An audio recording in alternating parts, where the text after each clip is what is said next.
ये जितने कोट और टाई पहन के बैठे हैं ना सब टीवी चैनल्स पे फ्रॉड, ये सब जेल जाएंगे, एक भी नहीं बचेगा। राज्यसभा से लोग जेल नहीं जाते क्या?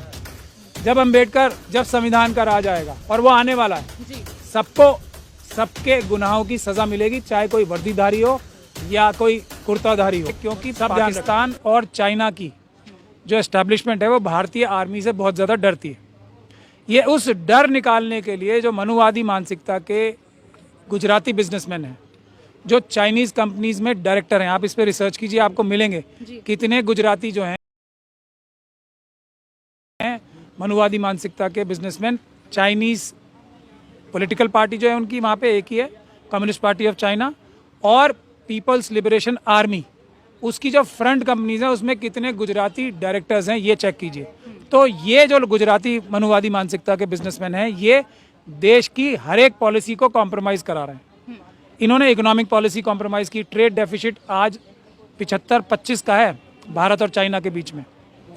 इन्होंने हमारी देश की अर्थव्यवस्था ख़राब कराने के लिए अपने जो स्पोक्स पर्सन थे उनसे इस्लाम धर्म के खिलाफ बुलवाया, ताकि क्या होगा, वहाँ पे जो लोग नौकरी कर रहे हैं उनको वहाँ से निकाला जाएगा, लाखों लोगों को वहाँ जगहें खाली होंगी, ये लोग बेरोजगार होकर इंडिया आएंगे और नौकरियाँ किसे मिलेंगी? चाइना और पाकिस्तान के लोगों को।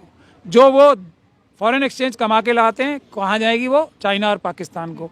ये है आरएसएस और बीजेपी की मेन साजिश। जब इससे भी दिल नहीं भरा तो जो चाइना की आर्मी या पाकिस्तान की आर्मी भारतीय आर्मी से डरती है, तो वो इसलिए डरती है कि हमारे पास एक सिस्टम है आर्मी का।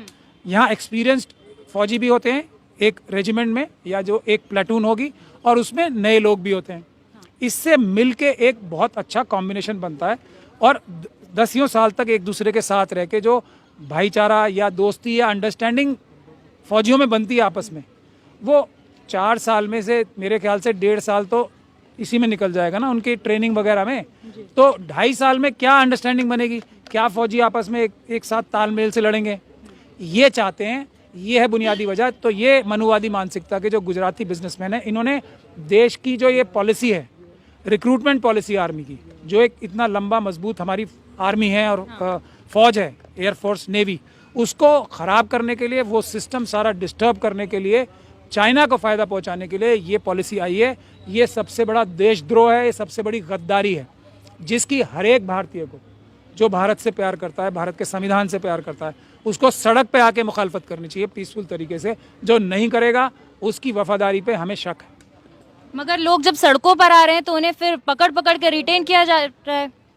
पैसे ही इतने मिल रहे हैं ना। अब ये देखिए, जब ये ठेके पे इन्होंने रेलवे, एयरलाइन सब तो ठेके पे दे दिया, सारी नौकरियां सरकारी ठेके पे दे दी, तो अब एक चीज़ आर्मी और फौज बची थी ना, एयरफोर्स, नेवी और इंडियन आर्मी, तो उसको भी ठेके पे दे रहे हैं। अब ठेके पे कौन लेगा? यही अडानी अंबानी।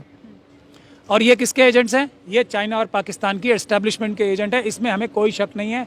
आरएसएस की सारी पॉलिसीज़ पाकिस्तान और चाइना को फ़ायदा पहुंचाने के लिए इनके साथ गठजोड़ के करके हो रही हैं, और इससे ये देश का नुकसान कर रहे हैं, देश को बर्बाद कर रहे हैं, देश को तबाह बर्बाद कर रहे हैं जी। लेकिन सर वो तो हिंदू राष्ट्र बना रहे हैं बीजेपी वाले।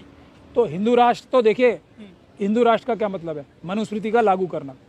उसका क्या मतलब है कि 7.5% लोग जो हैं वो SC, ST, OBC, माइनॉरिटीज़ और महिलाएं जो 92.5% बनती हैं, उनका सबका हक छीन कर अपने पास कर लें। ये तो चाइना और पाकिस्तान की मदद के बगैर हो नहीं सकता ना। हम लोग करने देंगे क्या? उसके लिए क्या हमारी आर्मी करने देगी इनको, ये मनुवादियों को? आदाब नाजरीन, जो आजकल मीडिया चल रहा है, जिस तरीके से वो काम कर रहा है, उनके ऊपर भी कानूनी कार्रवाई जल्द हो सकती है, ऐसा कहना है इन साहब का। इस इंटरव्यू में उन्होंने और बेहतरीन बातें बताई है और काफ़ी सारे खुलासे भी किए हैं। देखिएगा पूरा इंटरव्यू एंड तक एक बार, उसके बाद आपकी राय हम ज़रूर जानना चाहेंगे। मनुवाद और मनुस्मृति लागू करने देगी, तो इसीलिए आर्मी के खिलाफ साजिश है, हमारी जो फौजें हैं उनके खिलाफ भी ये साजिश है, क्योंकि मनुवाद को तो चाइना और पाकिस्तान से ही मदद करके देश पे राज करना है। हिंदू राष्ट्र क्या यहाँ बन जाएगा वैसे बगैर चाइना और पाकिस्तान की मदद के? उन्हीं की मदद से हिंदू राष्ट्र बनेगा, मनुस्मृति लागू होगी। यंग बनाएंगे आर्मी को, सेना को यंग बनाएंगे। यंग तो इसी प्रोसेस से बनाए ना। मना कर रहा है कोई? यंग लोगों को भर्ती करने से कोई मना कर रहा है? ये ठेकेदारी प्रथा क्या है? किसानों ने सबसे बड़ा जो आंदोलन किया देश का अभी, जो CA/NRC की जो मुस्लिम महिलाओं ने किया था, उसके बाद जो सबसे बड़ा आंदोलन हुआ वो किसानों का हुआ। उनकी बेसिक लड़ाई क्या थी?